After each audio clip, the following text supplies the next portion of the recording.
पहिली गोष्ट तर आपल्याला मिळालेली माहिती चुकीची आहे। महायुती म्हणून मी लढलो नव्हतो, तर मी श्रमिक उत्कर्ष सभा प्रसाद लाड प्रणित ही निवडणूक लढलो होतो आणि त्या निवडणुकीत 7 जागा मिळाल्या आहेत आणि 4 जागांवरती मतमोजणी पुनर्मतमोजणी सुरू आहे।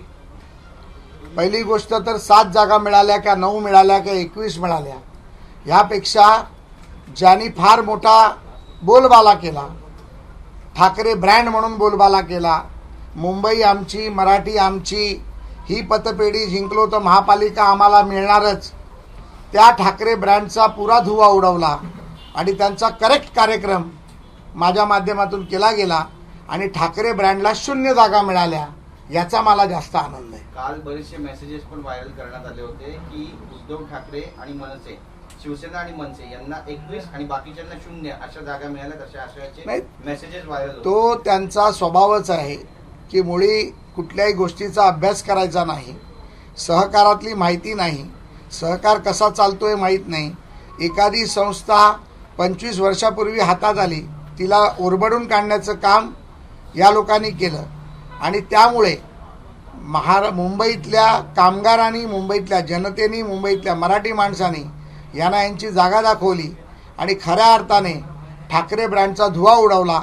आता तरी मीडियाच्या माध्यमातून, मराठी मीडियाच्या माध्यमातून ठाकरे ब्रँडचा बोलबाला बंद होणार आहे का, हा प्रश्न देखील मला आपल्याला विचारायचा। सुहास सामंतांनी असं म्हटलंय की खरं तर भाजपकडे पैशांचा आणि यंत्रणेचा ओघ होता आणि यापुढे आम्ही कमी पडलो, असं त्यांनी म्हटलं। नाही, हे तर प्रत्येक वेळेला असतं। मी तर सकाळी वाट पाहत होतो की संजय राऊत काहीतरी बोलतील, पण ते बोलले नाहीत।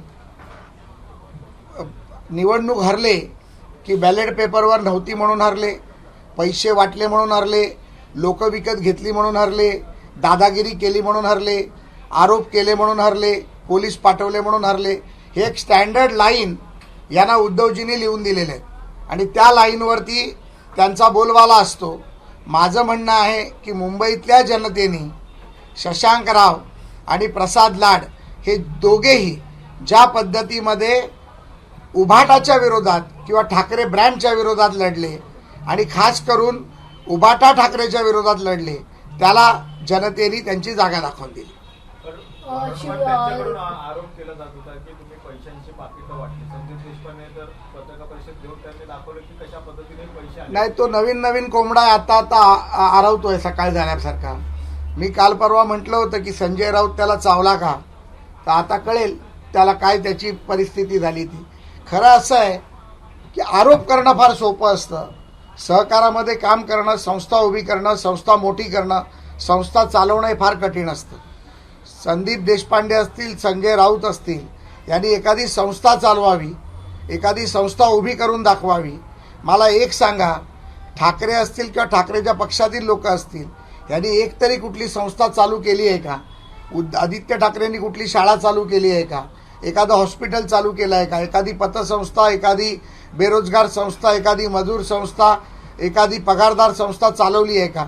यांना फक्त आरोप करता येतात आणि या आरोपापलीकडे यांना काही करता येत नाही। बेस्ट पतपेढीमध्ये दोन्ही ठाकरे बंधूंना एकही जागा जिंकता आली नाहीये। दोन्ही ठाकरे बंधूंचा पराभव झालेला आहे। याला लिटमस टेस्ट म्हणून पाहिलं जात होतं महानगरपालिकेच्या, कसं पाहता? लिटमस टेस्टमध्ये तर आम्ही 100% जिंकलेलो आहोत।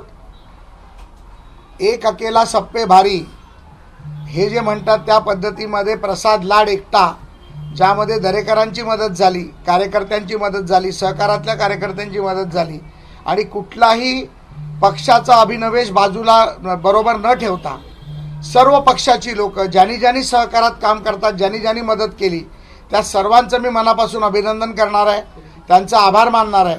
कारण हा खऱ्या अर्थाने विजय हा सहकाराचा आहे। माझ्या जवळजवळ 5 जागा या 32, 35, 39 आणि 43 मतांनी पडल्या। त्यामुळे त्याच्यापेक्षा पण मोठी गोष्ट अशी होती की यामध्ये खरं तर आपण पाहिलं तर एकंदरीत 2158 मतं ही अवैध झाली। त्यामुळे 2158 मतं जर अवैध झाली नसती तर कदाचित जर 100 मतं जरी माझ्या पॅनलला जास्त मिळाली असती तर हा आकडा 7चा आकडा कदाचित 17 असता। आणि अवैध झालेल्या 2158 मतापैकी जवळजवळ 1700 मतं ही माझ्या पॅनलची अवैध झाली।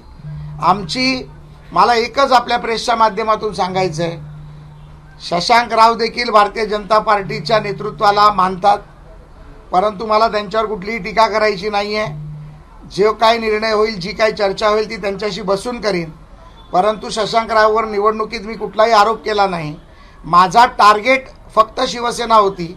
शिवसेनेचा भ्रष्टाचार होता. विकत घेतलेले बंगले, 6 कोटीचे बंगले 24 कोटीला घेतले, 4 कोटीचं कार्यालय 9 कोटीला घेतलं. बॅगांमधला भ्रष्टाचार, डिपॉझिटमधला भ्रष्टाचार हा होता. मुंबईतल्या बेस्ट कामगारांनी त्या भ्रष्टाचाराच्या विरोधात मतदान केलं. शरदराव साहेबांची 40 वर्ष BST आणि मुंबई महापालिकेवरती सत्ता युनियन आहे. शिवसेनेची 25 वर्ष आहे आणि प्रसाद लाड यांची श्रमिक उत्कर्ष सभा ही 1.5 वर्षात जर 7 जागा जिंकू शकते आणि कदाचित आपण दिलेल्या माहितीप्रमाणे जर 2 जागा वाढणार असतील तर प्रसाद लाडा 1.5 वर्षात जर 7 जिंकू शकतो तर पुढच्या 5 वर्षानंतर निश्चितपणे 2121 जिंकू शकतो, ही खात्री मला आहे. मुंबई महापालिका निवडणूक आणि ही निवडणूक एकत्र नाही असं मनसेकडून सांगितलं जाते. तुलना करणं चुकीचं आहे. मुंबई महानगरपालिका निवडणूक आणि अरे डिंडोरा तुम्ही पिटलात, आम्ही पिटला का? डिंडोरा कोणी पिटला? संदीप देशपांडेंनी डिंडोरा पिटला, सुहास सामंतनी डिंडोरा पिटला.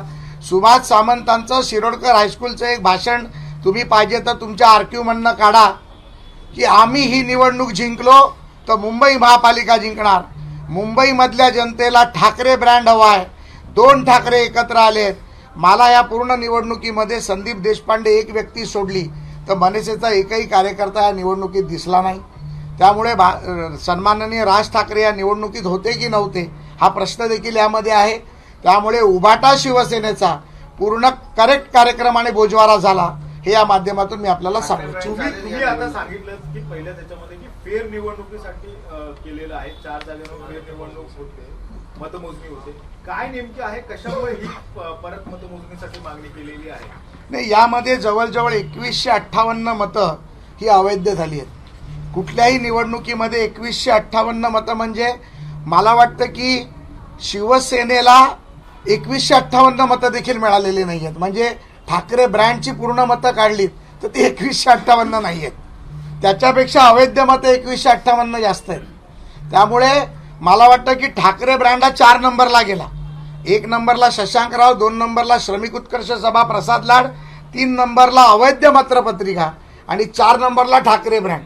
आता तरी ठाकरे ब्रँडनी विचार करायला हवा. आणि दुसरी गोष्ट, या अवैध मतं कशा पद्धतीत होतात, त्या निवडणुकीच्या गडबडीत 2.5 लाख मतांची मतपत्रिकांची मोजणी असते. त्यामुळे अवैध मतं ही बरोबर केली गेली की नाही याच्यावरती निवडणूक अधिकारी निर्णय घेतील आणि त्यामधनं कदाचित अवैध मतपत्रिकेतून आमचाही फायदा होऊ शकतो, रावसाहेबांचाही फायदा होऊ शकतो, पण जे उमेदवार हरलेत त्यांना न्याय मिळेल ही माझी भावना आहे. मी काल रात्रीच पत्र दिलेलं आहे. काल रात्री ते अवैध मतपत्रिकेचं पत्र दिलेलं आहे. आज संध्याकाळपर्यंत त्यावर निर्णय होईल. मला वाटतं की उद्या सकाळपर्यंत मतपत्रिकेची पुन्हा मोजणी चालू होईल. दादाजी, तुम्ही शशांकरावांनी टीका केली नाही, ठाकरेंनी टीका केली नाही. दोघांनी हलक्यात घेतलं का शशांकरावांना, कारण बाजी त्यांनी मारली? नाही, हलक्यात घेण्याचा प्रश्नच नव्हता. शशांकरावांशी माझी चर्चा झाली होती.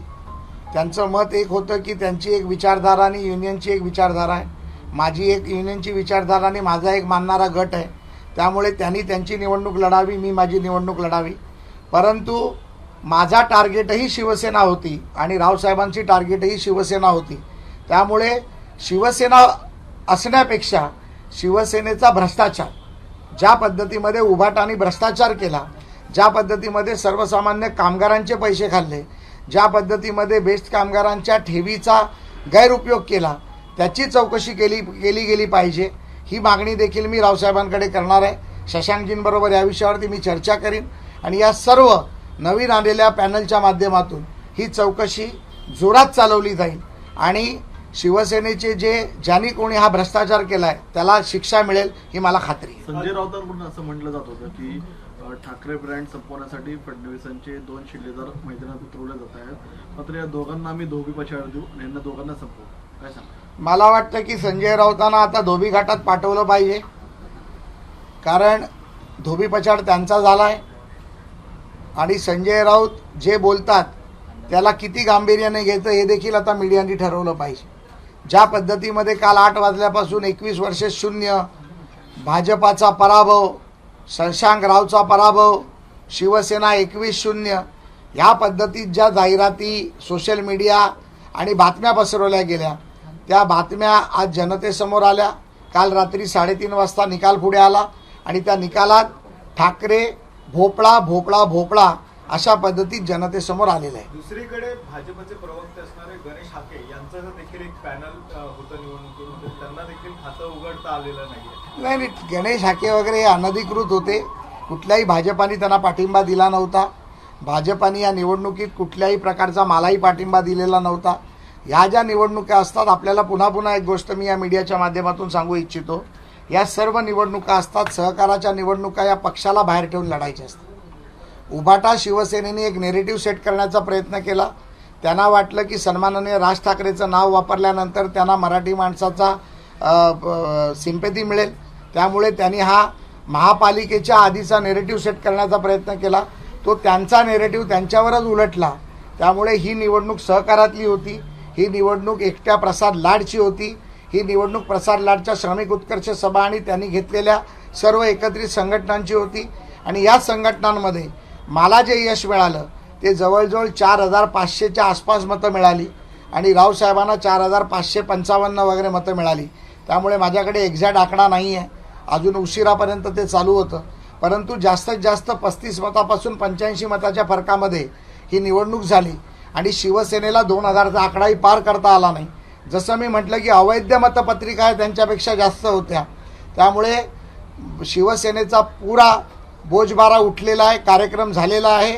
त्यामुळे त्यांनी त्यांचा हार स्वीकारावी, सुहास सामंतांचा बेस्ट कामगार सेनेचा राजीनामा घ्यावा आणि जे उमेश सारंग ज्यांनी बेस्ट कामगार पतपेढीत भ्रष्टाचार केला त्यांना उद्धव ठाकरे शिक्षा करणार का आणि कामगारांना न्याय देणार का हा प्रश्न आहे. प्रसादजी, एक वेगळा विषय आहे. प्रसादजी, लोकसभेमध्ये गृहमंत्री अमित शहा 3 वेगवेगळी बिलं मांडणार आहेत, ज्यामध्ये उच्चपदस्थ व्यक्ती मुख्यमंत्र्यांपासून सगळेच त्यांच्यावरती शिक्षा झाली किंवा गुन्हा दाखवून जर शिक्षा झाली त्यांना पदावर हटवण्याची प्रोव्हिजन त्याच्यात असते. 30 दिवसात. किती पाहिजे? 30 दिवसात. नाही, मला वाटतं की एक लोकशाहीचं चांगलं धोतक आहे. ज्या पद्धतीमध्ये लोकशाही जनतेपर्यंत आपण आणली पाहिजे, पारदर्शक लोकशाही जनतेपर्यंत आणली पाहिजे. परमपूज्य डॉक्टर बाबासाहेब आंबेडकरांनी ज्या पद्धतीमध्ये संविधान लिहिलं, ज्या पद्धतीमध्ये आपण अपेक्षित संविधानाचे मार्ग स्वीकारतो, त्यामध्ये भ्रष्टाचार केलेला व्यक्ती, गुन्हेगार व्यक्ती हा राजकीय व्यक्ती असला, उच्चस्थ पदाधिकारी असला तरी त्याला शिक्षाही झाली पाहिजे. या माध्यमातून माननीय नरेंद्र मोदींचं सरकार जनतेसमोर दाखवते. कालच्या निवडणुकीमध्ये पावसाचा देखील फटका पडला असं म्हणायचं नाही, मला निश्चितपणे सांगावंसं वाटतं की कालच्या निवडणुकीत प्रचंड मोठा पाऊस होता, तरी देखील परिवर्तन हे सत्ताधाऱ्यांच्या विरोधात होतं आणि 83% मतदान झालं. कदाचित पाऊस नसता ते मतदान 90% देखील गेलं असतं. पण आता कारणमीमांसा शोधली जात आहे ठाकरेंच्या पक्षाकडून सुद्धा. नेमकं कशामुळे हे सगळं घडलं काय म्हणा? भ्रष्टाचारामुळे घडलं. मला वाटतं की उद्धवजींनी मला मातोश्रीवर बोलवावं आणि कारणमीमांसा कशा झाल्या याचं मी त्यांना स्टेप बाय स्टेप हे सांगू शकतो. जर उद्धव ठाकरेंची इच्छा असेल तर त्यांनी मला मातोश्रीवर आमंत्रित केलं तर मी निश्चितपणे तिकडे जाईल. त्यांनी नाही बोलवलं तर तुम्ही जाऊन भ्रष्टाचाराचे पुरावे देणार आहे? भ्रष्टाचाराचे पुरावे हे घाग आणि एक गोरे नावाच्या व्यक्तीने दाखवले. गोरे नावाची व्यक्ती होती ती जवळजवळ 4,300 मतांनी निवडून देखील आली. त्यामुळे भ्रष्टाचाराविरोधात ज्याने आवाज उठवला त्या व्यक्तीला कामगारांनी निवडून देण्याचं काम देखील केलं.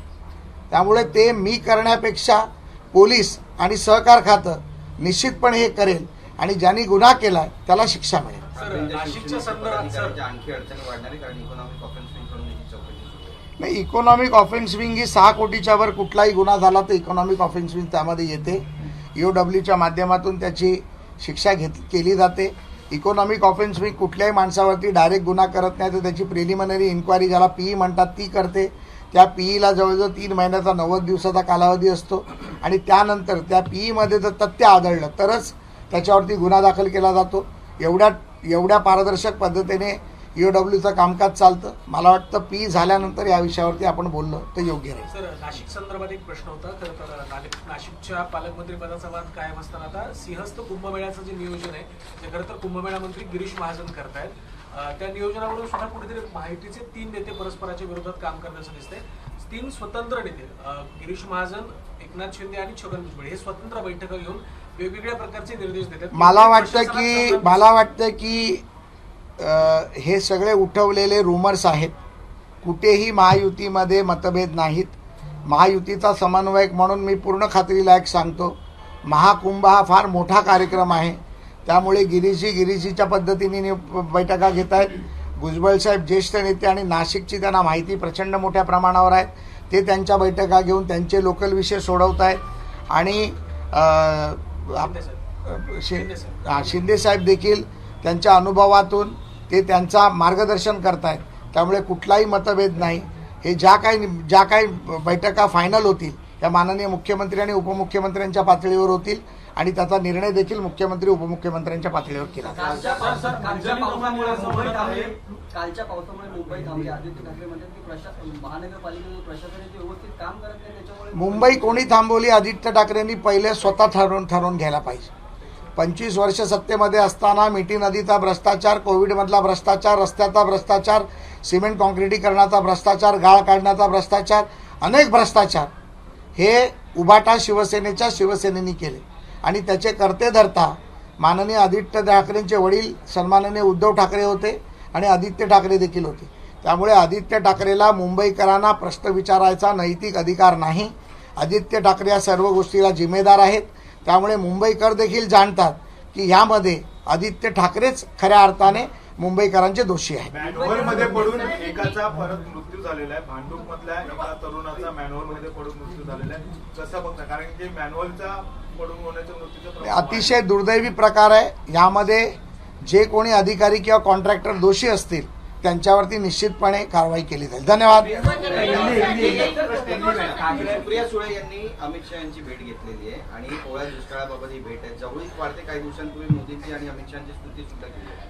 मला वाटतं की सुप्रियाताई जवळजवळ आता 5 टर्म या खासदार आहेत. लोकसभेमध्ये संसद रत्न म्हणून त्यांना अनेक वेळा अवॉर्ड देखील मिळालेले आहेत. जर काही राज्याच्या प्रश्नाबाबत किंवा बारामती पुण्याच्या प्रश्नाबाबत जर ते गृहमंत्री, सहकार मंत्री किंबहुना जर माननीय पंतप्रधानांना भेटत असतील तर एक खासदार म्हणून आणि एका पक्षाच्या नेत्या म्हणून हा त्यांचा पूर्णपणे अधिकार आहे. त्यामुळे मला वाटतं की ताईंची भेट ही राजकीय नसावी, कारण सहकार क्षेत्रात देखील त्यांचं योगदान खूप मोठं आहे आणि माननीय अमितभाई शहांकडे सहकार खातं देखील असल्यामुळे कदाचित त्या भेटीकडे राजकीय न पाहता सामाजिक दृष्टिकोनाने पाहिलं तर निश्चितपणे चांगलं होईल. एबीपी माझा, उघडा डोळे बघा नीट.